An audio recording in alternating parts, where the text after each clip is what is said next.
미국의 은행시장 유동성 압박 징후가 나타난다. 비트코인 악재 작용 가능성이라고 했는데요. 자, 무위험 지표 금리가 5.4면 뭐하러 위험한 자산에 투자합니까? 위험 자산으로 가야 될 돈들이 굳이 위험 자산으로 안 갑니다. 알고라님 미국 비트코인 6만 달러 아슬아슬한데가 아니라 무너졌죠. 지켜줬으면 좋겠습니다. 제발이요. 촬영 시각은 7월 4일 낮 12시 10분입니다. 아이고야, 또 6만 달러 이탈했습니다. 지금 6만 달러, 심지어 5만 8천도 무너지고 잠깐 무너졌다가 다시 올라와서요. 지금 현재 5만 8천 선 안팎에서 거래가 되고 있습니다. 그래서 떨어지는 거 아니야? 걱정이네 라고 하지만 연초 이후로 보자면요. 비트코인이라는 자산은 40% 이상 올랐습니다. 그래서 매트릭스 포트가 조사를 해봤더니요. 비트코인이 올해 주요 자산 중 상승률 1위를 기록했습니다. 나스닥은 20%, S&P는 15.1%. 지금 가스닥 뭐 이런 얘기 하잖아요. S&P 지수도 매일매일 신고점 경신이라고 하는데 상승률만 놓고 따지자라면 비트코인 지금 46%인데 오늘 하락이 반영이 안 된 것 같아서 대충 40% 이상 되고요. 이더도 역시나 40% 이상의 상승률을 기록하고 있습니다. 그러니까 전체 큰 자산 틀에서 봤을 때는 비트코인이 올해 주요 자산 중 상승률 1위입니다만은 갓비디아입니다. 제가 연초 이후로 보니까 쭉 상승 곡선을 그리고 있습니다. 166% 올랐습니다. 갓비디아입니다. 갓비디아. 이 갓비디아다 보니까 제가 커뮤니티에 이런 짤이 돌더라고요. 블라인드에서 실제로 조사를 했나 봐요. 엔비디아 인플로이, 그러니까 종업원들 대상으로 해서 직원들 대상으로 해서 너 순자산이 얼마야? 라고 조사를 해봤더니 3천여 명이 참가를 했는데 순자산이 많은 사람만 참가해서 약간의 바이어스가 있을까요? 일단 이 설문조사 결과만 놓고 보자면 갓피디아 직원들의 위험입니다. 2천만 달러 이상이 36.6%고요. 100만 달러 이상이 24.3%입니다. 두 개 합치면 100만 장자, 100만 달러 이상의 순자산을 보유한 사람이 갓비디아 직원 10명 가운데 6명입니다. 부럽습니다. 비트코인 흐름 알려면 역시나 ETF 자금 유출입이 일단은 지켜봐야 될 지표일 텐데요. 월요일 날 아시다시피 1억 달러 넘는 자금이 들어왔습니다. 그래서 드디어 지난주에 순 유출을 마감하고 순 유입으로 돌아서는 건가 싶었는데 화요일, 수요일 또 유출이 나왔습니다. 자, 지난주 순유입이었는데 다시 순유출 전환된 거죠. 그나마 다행이라는 건요. 대충 6만 달러 부근 오니까 저가 매수세가 유입된다라는 거죠. 지금 현재 시장 하락이 나타난 부분, 6만 달러 밑으로 비트코인이 떨어진 부분은요. 미국 시장이 현지 시간으로 7월 3일 다음 날 인디펜던스 데이 독립기념일을 앞두고요. 오전장만 운영했습니다. 때문에 미국 정규 시장이 문을 닫고 ETF 자금 유입이 들어올 수 없는 시점에 가격이 밀렸다는 점, 요 점은 염두에 두시고요. ETF 자금 흐름을 보자면 6만 달러 선 부근에선 저가 매수세가 유입되고 있습니다. 문제는 거래량이 너무 줄고 있습니다. 5월 중순 이후 거래량이 30억 달러에 못 미친다라고 합니다. 사실 비트코인 전망을 관련돼서 전문가들 의견을 전해드리고 있지만 이 전망이라고 하는 게 제가 뉴스를 보면서 참 의미가 없는 게 가격이 오르면 긍정, 내리면 부정 전망이 늘어납니다. 보시면요. 요때 이렇게 좀 올라가는 분위기가 있었잖아요. 요 즈음에 가지고는 긍정 전망이 굉장히 많았어요. 그런데 이렇게 떨어지니까 갑자기 하락 전망이 또 우세하게 나타나고 있습니다. 참 부질없는 짓이긴 합니다. 가격이 오르는 즈음에서는 그레이스케일에 월간 보고서를 냈는데 하반기 암호화폐 시장이 낙관적이다라고 했고요. 센티멘트에서는 7월 이번 달이죠. 암호화폐 시장이 반등할 거야. 이 역대로 봤더니 코인 시장이 7월에는 내내 좋았거든요. 그리고 스테이블 코인 유출세도 약화되고 있어 라고 전망했습니다. 센티멘트는 또 하나의 근거로 둔 게 뭐냐면 10BTC 이상을 보유한 주소가 사상 최다다. 이건 장시 강세장을 전망하는 거다라고 분석했습니다. 이 채굴자 매도세도 완화되고 있어서요. 상승 추세 전환이 임박했다라고 비트파이넥스가 주간 분석 보고서를 통해 발표했습니다. 아울러서 마운트 곡스 상환이 시장에 미친 영향도 제한적일 거다라면서 코인쉐어스 애널리스트가 분석했습니다. 이게 왜냐면요, 이게 실제로 잘 분석을 해봤더니 현재 마곡이 보유한 물량은 14만 2천 개 정도 되는데요. 실제 시장에 분배될 물량은 7만 5천 BTC에 가깝다라고 합니다. 왜냐하면 채권자들은 지난해 3월 10일까지 상환받을 금액 현물의 약 90%에 해당하는 현물 암호화폐를 7월에 일시불로 받을지 여부를 결정해야 했으며 채권자 중 75%가 해당안을 수락했습니다. 7월에 분배될 물량은 14만 2천 개에서 9만 5천 개로 줄어듭니다. 왜냐하면 일시불로 받겠다 한 사람이 75%니까. 게다가 마운트곡스 최대 채권자입니다. 마운트곡스 투자펀드 MGIF는 비트코인을 매각할 계획이 없다라고 밝혔어요. 얘네가 들고 있는 물량 빼고 나니까 실제 시장에 나올 수 있는 물량은 7만 5천 개. 그럼 이 7만 5천 개 중에서도 실제로 팔 사람들이 얼마일지는 지켜봐야 될 것 같고요. 배포는 한 달 동안 여러 거래소에서 걸쳐 이뤄질 예정이다라고 했는데 고바야시 파산 관제인의 표현에 따르면 7월부터 10월 말까지 배포가 이루어집니다. 때문에 분배 기간이 분산돼 있다라는 점, 이걸 감안하면 시장에 미친 영향은 제한적이다라는 거죠. 결국 CC데이터 같은 경우에는요, 올해 비트코인은 사상 최고치를 경신할 거다라고 전망했습니다. 최근 보고서를 통해서요.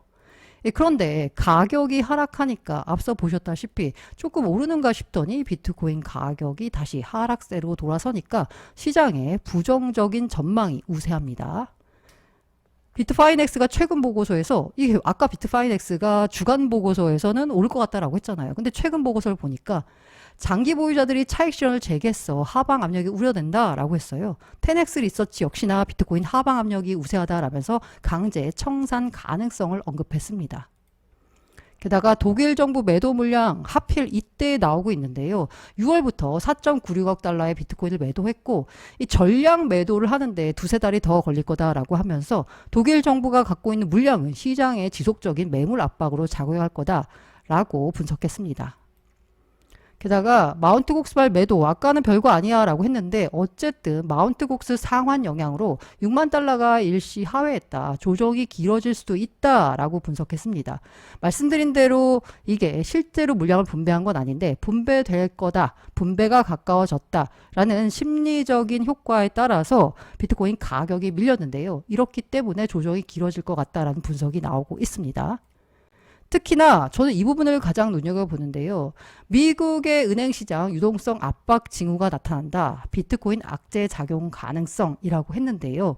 이 코인데스크가 분석을 해봤더니 지난 1일 기준으로 월스트리트 전통금융권의 금리 설정 시스템 소파 미국 무위험 지표 금리가 5.4%입니다.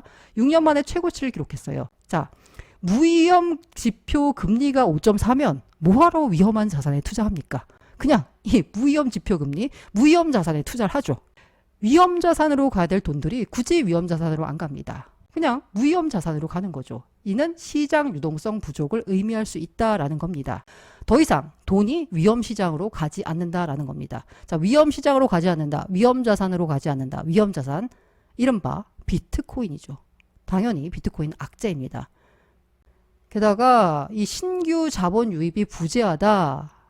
그래서 시장이 상승하기 어렵다라고 했거든요.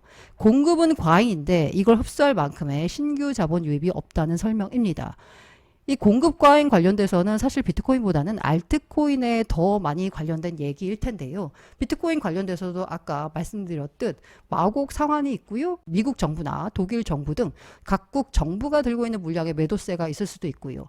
이렇게 공급이 과거보다 더 많이 나오는데 이걸 흡수할 만큼 신규 자본 유입이 지금은 없는 거죠. 그러니까 상승을 못하는 겁니다. 크립토컨트의 맥디 저자가 설명을 했는데 비트코인이 오르려면 아까 신규 자본 유입이라고 했죠. 코인 시장에서 가장 쉽게 알 수 있는 신규 자본은 바로 스테이블 코인입니다. 비트코인 상승의 조건 스테이블 코인 유동성이라고 했는데요. 이 그래프가요. 모든 스테이블 코인 ERC20 기반의 이더리움 기반의 스테이블 코인의 유통량인데요. 지금 현재 보자면 이렇게 많이 늘었다가 줄었습니다. 다시 조금 느는가 싶으니 다시 꺾였거든요. 스테이블 코인의 총 유통량은 뭐다? 자본 유입입니다. 스테이블 코인 유통량이 늘어나야 비트코인이 오를 수 있어서 이 스테이블 코인의 이 유통량 이 그래프가 위쪽으로 틀어야지 현재 비트코인이 오를 수 있는 가능성이 있는데요. 추세를 보자면 꺾인 모습이라서 불안하긴 합니다. 특히나 가격 수준에 있어서 지금 현재 미국 정규 시장은 문을 닫았기 때문에 ETF발 매수 매도 양쪽 다 나올 수 없는 상황입니다. 그런데 이 6만 달러 이걸 꼭 지켜내야 하는데요. 왜냐하면 ETF의 평균 진입가가 6만에서 6만 1000달러라고 10X 리서치가 분석했습니다. 때문에 만약에 6만 달러가 무너지면 ETF발 매도가 나올 수 있다라는 거죠. 이러면 매도가 매도를 부르면서 청산 물결을 만들어낼 가능성이 있습니다. 그러면서 횡보장이 길어지고 있어요. 벌써 정점에 도달했을 가능성이 높다라면서 코인텔레그래프가 복수 애널리스트를 이용해서 분석을 했습니다. 더 이상 상승장이 아니라 이제 상승장 끝난 거 아니야 라는 분석마저 나온다라는 거죠. 심지어 이 앤드류 캉 이분 믿어도 될지 모르겠는데 이분 같은 경우에는 야 5만 달러도 상당히 보수적인 가정이야. 4만 달러대까지는 우리가 각오를 해야 돼 라고 했습니다. 결국 투자는 심리인데요. 가격 레벨이 문제입니다. 투자 심리가 회복이 돼야 되는데 지금 현재로서 6만 달러를 밑도는 가격은 투자 심리에 악영향을 미쳐서 투심 악화에 따른 매도가 가격 하락으로 이어지고 가격 하락이 청산을 불러서 매도가 매도를 부르는 악순환이 나타날 수 있습니다. 때문에 6만 4천 달러를 일단 돌파해야지 이 추후 상승을 이어갈 수 있을 것 같습니다. 일말의 희망을 걸어보자면요. 제가 6만 달러 선을 왜 이렇게 강력하게 보고 있냐면 이 고래들 같은 경우에 6만 달러 선에서 매수세가 강하게 나타난다라고 합니다. 참고로 올해 이 작두를 탄 미그놀레님 최근에 신간을 내신 최근에 이런 포스팅을 했어요. 작년 9월에서 10월과 같은 답답한 횡보가 길어질 수 있다라고 합니다. 물론 6만 6천까지 오르면 그 다음부터는 상승은 열려 있는데 요거를 돌파 못하면 아마 작년 9월에서 10월과 같은 답답한 횡보가 이어질 수 있다. 그럼 작년 9월 10월에 무슨 일이 있었냐? 요랬어요. 지금은 정답지가 유출된 거죠. 이 횡보가 이어질 때 가는 거야? 또 떨어지는 거 아니야? 많이들 걱정하셨겠지만 지금에 와서 보자면 이때 횡보할 때가 바로 매집 기회였습니다. 3만 달러 밑에서 횡보할 때가. 과연 지금이 요 작년 9월과 10월 같은 상황이 될지 아니면 추가로 하락을 할지 지켜봐야 될 것 같은데요. 향후 상승을 전망하는 사람들도 당분간은 횡보 이후에 상승을 얘기하지 당장 상승을 말하는 사람들은 없습니다. 왜? 모멘텀이 없기 때문이요. 그리고 가장 강력한 상승 모멘텀 중에 하나로는 바로 11월 대선이 꼽히고 있습니다. 뭐 이러나 저러나 저는 이걸 말씀드리고 싶습니다. 비트코인의 본질을 보자. 이렇게 시장이 흔들릴수록 좀 답답할수록 비트코인의 본질이 뭘까에 대해서 생각을 해보자라는 겁니다. 아서 헤이즈 전 비트맥스 CEO가 이런 말을 했는데요. 비트코인은 인플레이션 시대 우수한 안전자산이다 라는 겁니다. 인플레이션 시대 뭘 사야 되죠? 네, 금 사라고 하잖아요. 그런데 지금은 금보다는 차라리 오히려 비트코인이 더 매력적이다 라는 겁니다. 지금은 과잉 유동성의 시대입니다. 과잉 유동성은 바로 인플레이션을 의미하죠. 이 과잉 유동성의 시대에 내 자산 가치를 지키는 건 바로 비트코인이 아닐까라는 생각이 듭니다. 물론 혹자는 이걸 비트코인이 아니라 뭐 부동산이다, 아파트다, 여러 가지 다양한 자산으로 정의를 할 수 있겠지만 저는 내 자산 가치를 지키는 수단은 비트코인이 아닐까라고 생각하는 입장입니다. 갤럭시 디지털 CEO 마이크 노보그라츠가요. 미국 정부 지불 멈출 때까지 비트코인은 미래 보장돼 있다라는 겁니다. 미국 정부가 지불을 계속한다라는 얘기는 뭐냐면 돈을 찍어낸다는 거죠. 바로 과잉 유동성이라는 거죠. 그걸 끝장낼 때까지는 비트코인 미래가 보장되어 있다라는 건데 지금의 미국 경제 시스템으로 보자면요. 더 이상 지불을 멈출 수가 없습니다. 자전거가 계속 바퀴를 굴려서 계속 앞으로 나아가야지 넘어지지 않지 멈춘 순간 넘어지게 돼 있거든요. 끝은 희망차게 마무리하겠습니다. SC은행 전통 금융권이죠. 여기 애널리스트가 미국 대선까지는 10만 달러에 이를 것이다 라는 전망을 내놨습니다. 희망적으로 브리핑 마무리하겠습니다. 물론 모든 투자 판단과 그에 따른 투자 결과는 투자자 본인의 책임입니다.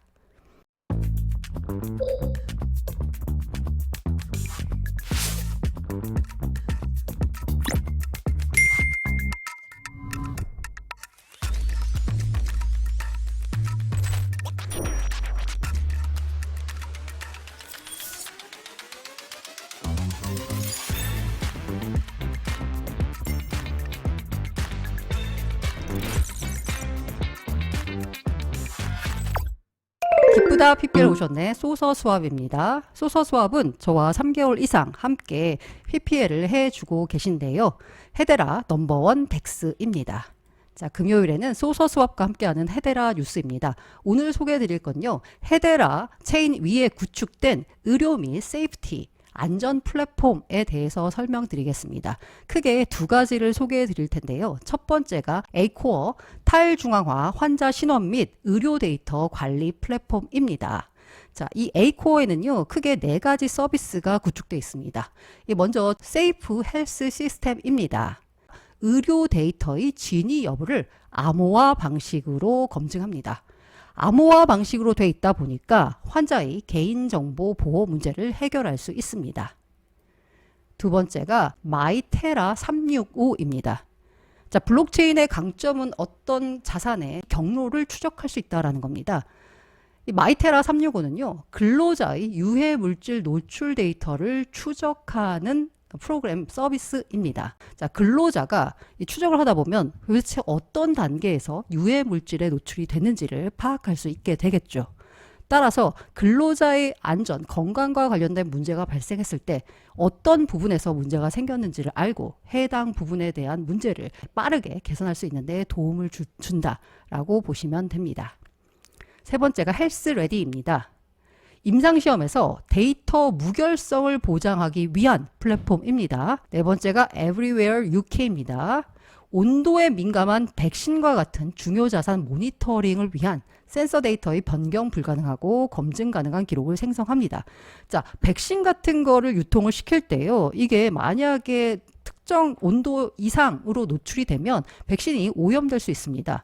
특정 온도 안에서 관리가 잘 되고 있는지가 중요할 텐데요. 헤데라 기반의 블록체인을 활용해서 센서 데이터의 변경 불가능하고 검증 가능한 기록을 생성한다라고 합니다. 블록체인의 특성이 뭔가요? 변경 불가능이죠. 그리고 두 번째가요, 바로 디지팜입니다. 아까는 의료 쪽이었다라고 보면요, 디지팜은 헤데라 기반의 제약 공급망 관리 시스템입니다. 자, 디지팜 플랫폼을 활용하게 된다면 이 제약 공급망 관리라고 했죠. 어떤 약을 투여했을 때 치료 효과의 정확성과 투명성을 향상시킬 수 있고요. 이게 정확히 어떤 효과를 냈는지 그리고 프로세스를 간소화할 수 있습니다. 자, 다음은 소서 수합과 함께한 뉴스입니다.